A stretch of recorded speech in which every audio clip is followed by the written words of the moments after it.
Scribble notes when I wrote these quotes. If I offend, pardon me, there's more of me to grow. Creative in my process, enjoy the show. The will is different when you recognize the different strokes. Different folks, same goals, we all want the most. So when we reach the top, we can enjoy the toast. The type of bread we get is fresh about the bakery. Told them don't play with me, with or without a degree. Don't question my intensity, bravery. Similar to agencies that want to see you fold. So just pray for me. Einstein with my energy. Welcome to the Scribble Notes podcast. How are you doing today? Thank you. Yeah, I'm good. Thanks so much for having me on. Yes. First time on the podcast. So why don't you introduce yourself for the listeners? Okay, I'll do my best. My name is Alwyn Cole. I'm a fantasy author. I live just outside of London in England. And yeah, I'm kind of working on a work in progress at the moment. It's been something I've been working on for many, many years now, probably at least 10 years. But I guess only writing more seriously in the past kind of 2 or 3. But yeah, I'm finally close to finishing that novel. So trying to embrace the title of author the best I can. Yeah, so hoping to share that work in progress with the world soon. Yeah, so what's first before I was just gonna jump in. What's it about? Tell me more. What got you started with writing? How did this journey begin for you? What's your origin story? Sure. You cut out a little bit there, but I heard where did I get started basically? I guess it's the thing that everyone always says is, you know, that they've been a reader all their life or been writing all their life. I would feel a bit of a fraud to say I'm one of those people, to be honest. I guess I did read books as a kid, but I wasn't sort of a huge reader. I read books now, but I find that, you know, I struggled to make the time to actually read sort of voraciously. And say that I'm a huge reader would be exaggerating. So I guess actually a lot of my inspiration comes from other media as well as books, and so even TV and video games, films. You know, I guess I'm a fan of all sorts of stories, really. And I'm just thinking back to when I was a child. I wouldn't so much write books. I did try to write a few books, but a lot of the time I was also kind of drawing comics or just kind of drawing and scribbling over things, and kind of it was like a story unfolding in a drawing kind of thing. So that's kind of when I very first remember actually creating stories. And then I guess obviously there are projects that the teachers give you to write your own stories, and I think that probably solidified sort of, hang on, you can kind of write your own story and bring those kind of images that are in your head to life through words. So yeah, I guess that's where I've come from. I'm sure there are many other people out there who start from that place of wanting to be a writer because they've got a story to tell, rather than necessarily thinking that they're great wordsmiths or anything like that. Yeah, I think that's what I've recognized, especially, is that a lot of people are definitely in the same boat. Like, no, I don't think most people think that they're going to be authors when they first start writing when they're young. I think it just comes to you later when you realize you have a story that you want to tell, and something that you can really write out. And once you start learning that maybe I am decent or half good at this whole writing thing, I think then it becomes reality. So I was gonna ask you, so what inspired your current story, the story you're working on? Good question. Lots of things, I guess. I guess my approach to this story, it's kind of been with me for so many years, and has been the story I keep coming back to. I guess kind of linking back to what we just said, I feel like as I've grown older, I've realized I want to put the time and effort in order to achieve this goal, and becoming an author and becoming a writer, even if maybe, you know, 10 years ago, I didn't have the skills to do that. But yeah, this is the kind of story where I feel like it's been worthwhile doing that for some reason.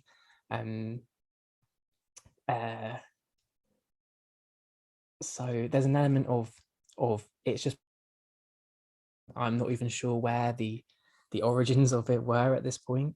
But beyond that, I take a lot of inspiration actually, especially in the early stages. A few years ago when I was kind of taking this more seriously, I took a lot of inspiration from Slavic mythology, and so I spend a lot of time trawling Wikipedia, and I find that Slavic mythology is one where heard of and people don't talk about it, and it obviously, all these different mythologies have comparable themes and creatures and things like that. But yeah, it's a really interesting one. So there is a lot of inspiration from kind of reading through those Wikipedia pages, really. But then what I like to do is kind of blend different ideas together and kind of, I guess, create my own world and mythology based on some of that stuff, with little nods and references to things here and there, I guess, if you keep an eye out for them. Yeah, I think that's awesome. That's such an awesome concept. Like taking from somewhere that's a little bit more obscure than mainstream mythology. Thanks. Well, yeah, I guess it comes from in recent years I've realized that sort of nothing is original. I try and create an original world and original characters, and I guess I've realized that even when I try and do that, I might suddenly realize, hang on, this is very similar to this thing from this other thing, like, or it's taking an element from that. So I guess everything I think you create as a writer comes from what you've absorbed as a reader or as someone watching television or reading history. You know, I feel like all of that inevitably goes into your subconscious and comes out in your writing. And so yeah, that to an extent, I feel like it's good to embrace that and realize you're not going to just have a random original idea, or if you do, it's probably come from somewhere, from reading other things. Yeah, I also agree. I think all thoughts are influenced by something. You had mentioned earlier, like film and TV and movies and also video games. Like those things are all super influential on my writing too. Like I've had some amazing stories and amazing experiences through writing things that I've like really got myself attached to. So like, for instance, I love Dragon Age Origins. It was a video game. Love it. Love the role-playing game. I thought it had one of the most amazing stories when I got to the end. And part of the way I kind of write now is that action adventure style. Like I want to see my characters traverse the land. Like I want them to go across the map. Like that's just important to me. I want them to move along places. So, and I get a lot of that from playing RPGs, watching movies and TV. Like I love Game of Thrones. So like watching that story be told through multiple characters, it was just something I wanted to do through my own writing. I think it's like you're always going to be influenced because, especially if you're taking in good media, it is just your interpretation and how you can use those different concepts to kind of create your own story. And the way you layer it is different than how someone else layered that same concept or plot or storyline. And that's where it's interesting. Yeah, definitely. I'm very much the same. And I guess also one idea can kind of spark into a slightly different idea or a slightly different take on a theme and things like that. And the other thing that you've just reminded me of, speaking of Dragon Age and TV film, is soundtracks as well. I listen to a lot of soundtracks, including the Dragon Age soundtrack. So I find that, excuse me, I find that music actually is a big inspiration as well. And that's something that when I listen to music, I feel like I think about my book, and it gives me ideas in terms of how dramatic the music is. It kind of conjures in my mind sort of dramatic scenes from the novel. I don't know if you find that, but but yeah, music definitely plays a role in a way that where I can't completely put my finger on what it's gonna give me, if that makes sense, but it does seem to conjure images in my mind. Yeah, it's because I always think of it as like I'm scoring my book, like as I'm writing, especially in the intense scenes. Like I have a couple of songs that are just for intense scenes, and I'll play them 3 or 4 times in a row just because I'm like, this is like the crescendo of the book. Like when I'm at a battle scene, I have some like Game of Thrones music that I actually play, and it's like the specific music. Or if there's like a conversation that's getting more tense, I'll play a song that kind of increases and increases until it hits this point. Just because if that's the scene I'm writing, then I kind of want something behind it. And it's almost it's like funny because you almost forget like music plays such an integral role to all of the medias that we take in, but we almost forget it's in the background, but it plays such a big and important role. Even the absence of music, absence of sound is so noticeable in a film, in those really tense moments. So I definitely agree. Like I play soundtracks. I'm a big writer with music. I have to sit down for a while and just like go through and write scenes with a little bit of music in the background. It helps me out a lot. Yeah, definitely. And I agree. The music plays such a big role in other genres, I guess beyond books and TV in particular. Sometimes I think, would Game of Thrones have been the same without the music? And I'm not sure it would have. I think the music does play such a huge role.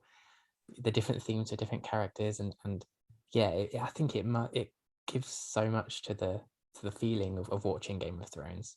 Obviously, the books are great too, but even you just saying that really quickly just made me think about like shows like The Bachelor and Bachelorette and like these love shows. They have music that scores behind so many of the most like impactful scenes. Even their trailers are like lined with this super happy, like loving music.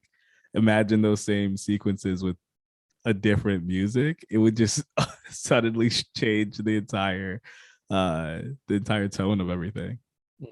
Yeah, and actually, someone told me about a documentary about reality TV shows and the scoring behind them. And this is very off topic, but yeah, I can't remember what exactly they said. I'll have to see if I can find it. But basically, it talked about that it's the psychological trick that they play on you, by having those audio cues in the reality TV show to be like, whoa, this is a dramatic moment. Even though it's just a shot of someone's face, and they've edited it very cleverly to seem like a lot of drama is happening, when actually, if you were there, it might not have been quite as shocking as I completely agree. So I'm a huge reality TV person. Even though like it's as scripted as any other media. The storylines that they decide to show and how they edit everything. So I love to watch. One of my favorite things is like the dumb person edit, like the person that's the stupid person. They get the music that's the stupid person music when they say things or do things. I love like that edit because you can see it. It's clear, and it happens so often in reality TV where like, oh, this person's either not getting their point through, or no one likes them, or they're doing something really foolish, and you can just tell. And I think that's just one of those things with storytelling as a whole that's really interesting. And I think as authors and writers, you kind of pick up on it even more than everyone else, because it becomes such a big piece of like how we intake media. I feel like I don't intake media the same way anymore. I'm almost analyzing the storytelling and the pacing and the style, and I still enjoy it, but I'm looking for things that I just don't think I was looking for before I started really getting into writing. Yeah, definitely. Yeah, I can understand that. There's something about being a writer where you become more aware of the tricks and the magic, and even down to things like plotting, I guess. Once you realize that a lot of stories follow a very similar plot structure, or slight variations here and there. There's always the darkest moment and that sort of thing. You can't watch a film ever again without rolling your eyes. Yeah, because you see it coming. You see like, oh, here we go. This person is whatever. So before we go too far off into everyone else's stuff, let's talk a little bit about your story and what you're writing. You want to give a little bit about the premise, some about how far you are in it, a little bit just about the story. Sure. So yeah, I have haven't really spoken much about my story or put much on social media in great detail. So I'm not very familiar with kind of actually having to explain it. It's something that's quite new to me, and a question that I dread because, yeah, I'm not sure even myself I've got fully pinned down, what's the best way to market this book, I guess, and sort of say, what is it in a few lines. But yeah, I'm currently editing I'm calling it my second draft, but as I've mentioned, I've been working on this for years, so it's my second sort of real serious draft. So yeah, I'm kind of towards the end of doing a first pass through of edits. But yeah, if I had to sort of explain it, I'll try my best here. Bear with me. It is a fantasy novel, but when I say fantasy, I'm not talking about elves or dwarves or bows and arrows and all that sort of stereotypical kind of thing with high fantasy. But it is set in a different kind of fantasy world that's different to our own, called Karnos. And there are places with kind of modern elements as well, basically, which is why I think I struggle to define it, because it's kind of a high fantasy setting because it's so different, but actually it also is trying to incorporate modern technology, and things like cars, electricity have all existed in this world. And so there's two kind of main characters, and a multitude of characters, like you say. And I'm a big fan of the Game of Thrones style, different perspectives. But yeah, two main ones really. One is a girl named Erin, and basically her uncle is taken captive by this organization, and this organization basically runs the country in a way, kind of pulls the strings behind everything in kind of somewhat corrupt ways. And at the same time, Erin finds a mystical sword, which again is very difficult to explain unless you read the book, but it kind of has mystical properties. And that was something that her uncle was hiding from this organization. And so basically she finds herself on the run, at the same time trying to keep this sword from evil hands, and at the same time trying to figure out a way how can she save her uncle. On the flip side, another character's perspective is based not in the mortal world, it is based in this city between worlds. And basically this race of people called the Axians were trusted long ago by the gods to guide mortal creations. And there's this girl called Zenitra. She lives as a kind of outcast on the edge of the city, and she's kind of begging and stealing to get by, until one day a master at the prestigious academy in this city kind of takes her under his wing. But what follows are some quite dramatic and world-shaking events which kind of change the course of everything. So that's the kind of those are the kind of main characters and who the book kind of follows. And so yeah, I appreciate it's kind of long-winded explanation. I really need to narrow down, like, what is this book in one line? No, I love that. I love that whole description. It makes me so much more interested in just seeing more about the story, and seeking more. So I think you did a good job. I should mention as well, the book's called When Gods Slumber. I forgot that. And so also, yeah, you can read from that title. Hopefully there's elements of figuring out what's going on with the gods and all that sort of thing. And like I said, that city between the worlds. Yeah, that's an awesome premise. I actually enjoy that a lot, just for myself. I'm a huge fantasy lover. I love anything with the gods it related. I feel like that just makes the story so much more fun. My story also has gods involved in there. They're just a major piece of the narrative plot and how everything goes. Because if you have gods in your story, so much of the world revolves around them. So much what people do. I think for me, just to touch on something you actually said, like just being able to pitch your book, right? Like in a single sentence. I've always found that so hard. Mm-hmm. Like I finished my second book and I still can't necessarily nail down how to describe it in one sentence. The first book I'm a little bit better with, but my second one, I'm just like, there's so many things that happen. There's so much that goes on that it's really hard, and it follows 4 different characters, so it's really hard to just say this is what the story's about.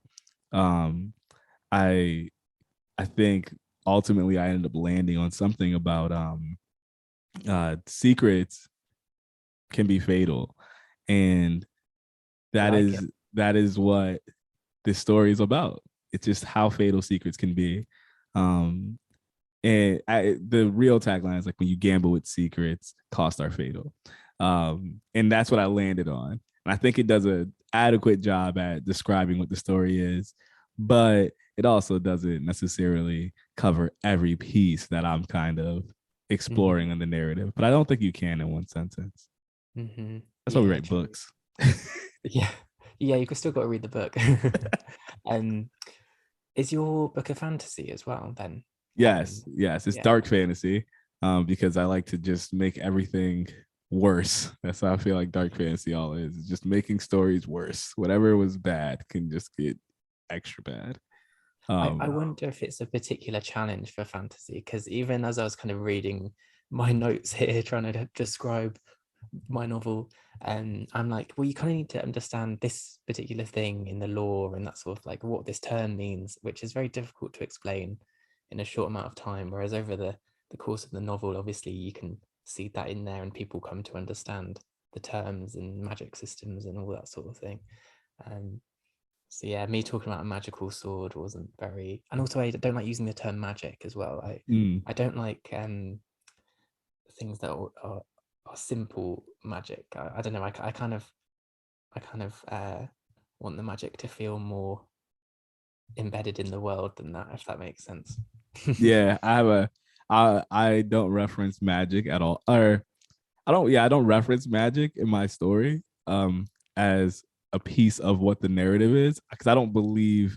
I think magic is all, yeah, like you said, it's simple. It's a simple term that covers a lot. So it's like it's a magic system. For me, it's more this is a piece of the world. This is an element of the world that you have to learn. You have to learn the world to understand this element. And I'm also very much a soft magic person. So in general, I don't like to describe too much about how this all happened, but I am dabbling with the idea of creating a more hard magic system that's more overtly magic in a future book, just because I want to. I don't know. I want to see what all the hype's about. Like Harry Potter has real just magic, and I want to see what what it would be like to just write magic. Um, I'm like, I've definitely experienced a lot. Like, I think that it's much easier, to your point, for other authors and or other genres to just describe their story in one sentence, describe their book. If you're writing nonfiction, it's so much easier to say, this is a story of my life. This is a story of Michelle Obama. This is a children's story about a dog and its owner and the Mm-hmm. relationship between the two, right? You can like describe those so much more simply, where you can't necessarily do that with fantasy. I think sci-fi also has a hard time, but sci-fi can also just lean on one concept that it might explore. um where fantasy, it's a little bit more difficult to just say, this is the one concept I'm exploring in this 200, 300, 400 page story with all this world building and all of these concepts and gods and heroes. And it's like you're not going to necessarily be able to do the same thing. Yeah, I agree. And also the massive themes that often fantasy will deal with, or you know, there's some cliches around, the world will end type events that happen if you don't, if the hero doesn't achieve what they need to achieve. And if you put that on the front of the book, I think it, for me, I'm like, oh, I roll. Just Mm-hmm. another one of those stereotypical fantasies, even though it could be very unique. So yeah, you don't want to kind of give that impression either of being sort of stereotypical, or the same as what everyone's read before. We interrupt this episode to talk a little bit about Sun Scholars. Sun Scholars is a nonprofit committed to improving educational equity and college graduation rates for those students who have experienced foster care or adoption.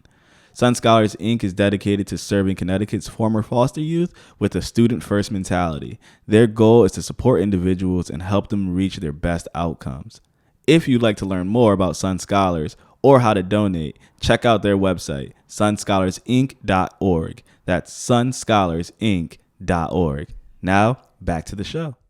One of the best ones that I've heard. It wasn't a one-liner because it's fantasy. It just couldn't be. But Brandon Sanderson, his pitch on Elantris. So Elantris was one of his first books he released, and on the back of book blurb is this. It's just phenomenal. It's an explanation of Elantris and what it is, and the last line of it got me hooked, and I bought the book. He describes Elantris and the people of Elantris as golden skinned or silver skinned.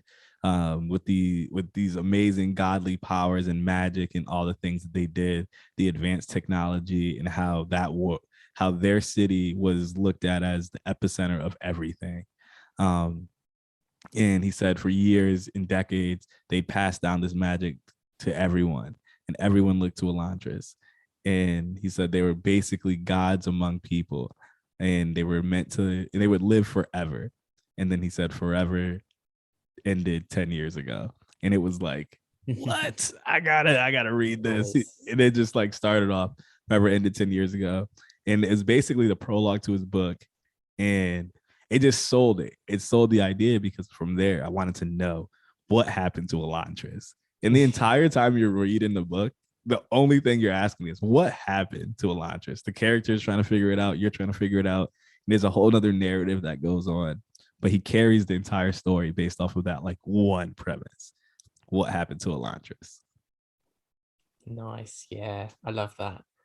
That's another thing I've picked up recently as well, is the importance of subverting expectations. And it sounds like that's exactly what you did with that tagline. It's building you up, and then suddenly there's this surprise, and you're like, whoa. Yeah, I thought I was going to read about Elantris, and I was like, no, we're not going to read. This story is just set in Elantris. It was just so interesting. So where can people connect with you online? Where can they find you? Where can they connect with you? So I'm on Instagram. I've recently got Twitter as well. So yeah, I've also got a website. The best place is to find me on Instagram. Probably I'm most active on there at Alwyn Cole author, and that's Alwyn spelled I can't misspell my own name. ALWYN, and Cole COLE. And so yeah, if you're listening, obviously you might not know how that's spelled. But yeah, my website is just alwyncole.com, and on Twitter I'm just Alwyn Cole as well.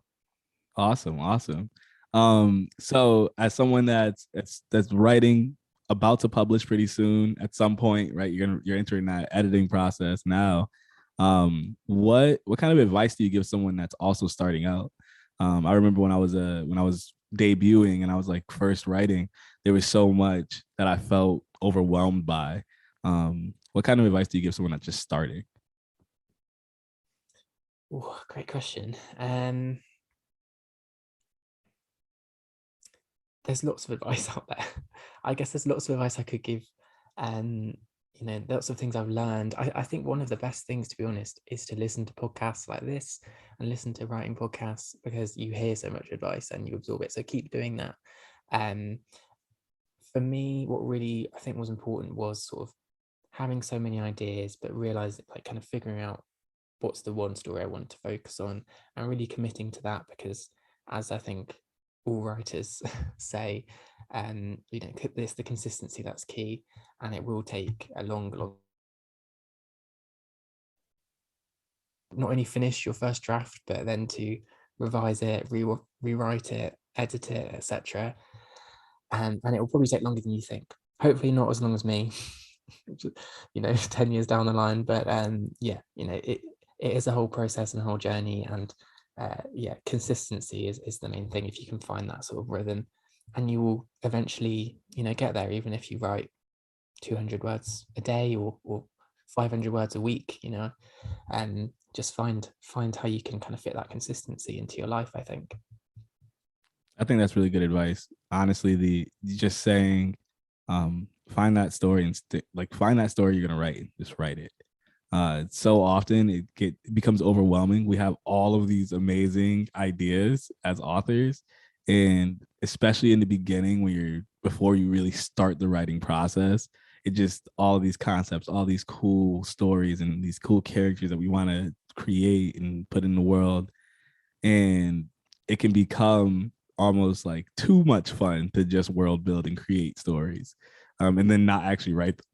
Because writing them actually takes the actual like sitting down at the computer, and actually coming up with the story and typing the words and writing the prose and all that. Where just coming up with the concepts are super easy. So I think that point that you just made is like super important, especially for someone that's starting out, is like get to the point where you actually find a story and you just start writing it. And I think consistency is also important, because finding a schedule for what you're writing is it's just beyond helpful. It's like write all the time, even if it's a little bit, even if it's notes. Like I'll take literal notes and sentences, and I'll like just write it if I have a moment of inspiration. Eventually, it ends up in the book, but just doing that whenever you have the chance, so that you create the behavior, really helps, especially as a debuting author, because you and I both can see like it just takes forever. Like you could be on a story for so long.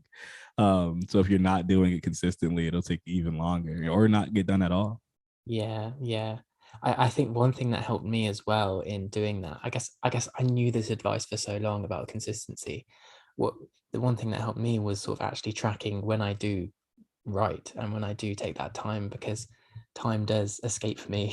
I realize it's been months or 10 years and I haven't finished what I started, sort of thing. So yeah, I started writing and started kind of just marking off on a little kind of really, it was like a year on a page calendar. I started crossing off the days that I actually wrote. And obviously that gave me a sense of, I've gone, a month without writing, or I've gone 2 weeks without writing. So even though I wasn't setting myself a strict schedule, I found that was really helpful in just sort of making sure I fit in the time. I don't have to stick to a really strict plan. I'm not the kind of person who is good with sticking to plans. So yeah, just keeping track of it in some way, I think, was helpful in helping me see. I need to make time for this if I actually want to get it done. That's actually really solid advice, because time does escape people. Like time escapes me all the time, and even just the idea of like, let's check off when you're writing, just if you wrote anything, so you can see if you like just done nothing for 2 weeks, you can be like, okay, I really should write something today because I literally just haven't done anything. And then you can like check that off and like get back onto a pace and a schedule that makes sense. That was really good. Yeah, awesome. Well, yeah, it worked for me. It might not work for everyone. Good work for you, maybe someone else. Well, thank you so much. We're coming up on the end of our time. I definitely want to say thank you for making some time for me, coming on the podcast, sharing your story, and then just giving some advice at the end. That was really helpful. I think my last question as we wrap up is, what's next? So you're in the process right now, getting ready to publish. When can we expect it? When can people expect it? What are your future plans look like? What does 2022 look like for you? So as I said, yeah, I'm not very good for sticking to plans, but my plan is next year at some point it should be done. But yeah, no promises, but that is the aim. I said it was going to be this year, and that didn't happen, but I have made a lot of progress. So I'm not kicking myself. And next year, I think, is the year. If not, then almost definitely, the year after. But yeah, I'm kind of at this point feeling slightly perfectionist. Like I could spend ages more on it. So yeah, we'll see. But yeah, next year, fingers crossed. I would like to say, I can share this with the world at some point next year. That's awesome. I think some of the best advice I ever got was from an author, and they said the story will never be exactly what you want it to be. You'll never reach that point where you'll feel like you can stop writing. But when you get satisfied with it, you're satisfied with sharing this with other people, that's when you're ready to publish. it's like there's just so much world building. There's so much that can be added. There's always something more or way better way to describe something. But I think it was Brandon Sanderson who said, like, the author you were in that moment isn't the author that you'll be next year or the year after. You'll always be improving. So it's like, appreciate that work for where you were at that time. I'll kind of look back at my first book and I'm like, I would have done this, or I should have done this, and I could have done all these other things. But I really do appreciate the story for what it was, because it was my first attempt at writing a book. And then my second one kind of just like blew it out of the water. So then like I got a bunch of like, oh, like your second book is so much better. Not that your first book was bad. I got one getting those kind of compliments, which are great compliments, but it does make you feel like, dang it, like I could have been better for this first one. Then everyone think everything's great. But it gives me the confidence to know that like I'm finishing the trilogy up now. So I'm like, this last book, I have confidence going into that I can finish this story up. And then as I'm thinking about my future series and future books, it's like, if everyone believes I've grown that much from having one book published and then having the second published in such a short time, then imagine what will happen between the third and first series being finished and the next series. So just know, that's the best advice I ever got. It's just never done. Just whenever you get satisfied with being able to show people that that story and share it with them, that's when it's ready. Yeah, you're so right. Yeah, I've heard that as well from authors. The best-selling authors in the world still say that. On their last book, the next one's always better. So I think that never changes. You've got to accept that as a writer, I think. Yeah, and the hard part is that you get better every year. So the longer you do it, the better you get, which is why it's like so easy to stick with your story, because you're like, I could just go back and edit it, and I'm a way better writer now than I was like last year or a year before that. So like the longer I keep it, the better it will get, but then it just never comes out. It's like George R.R. Martin. It's like he has so many chapters written, but he's not comfortable putting it out yet. Yeah. I can totally relate to George R.R. Martin in that sense. You are George R.R. Martin. I mean, that'd be great. Thank you so much for coming on.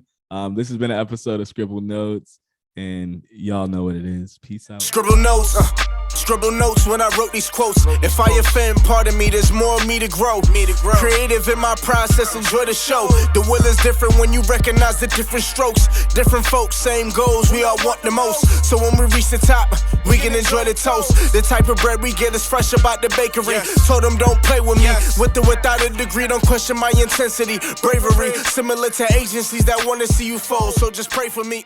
Yeah, Einstein with my energy.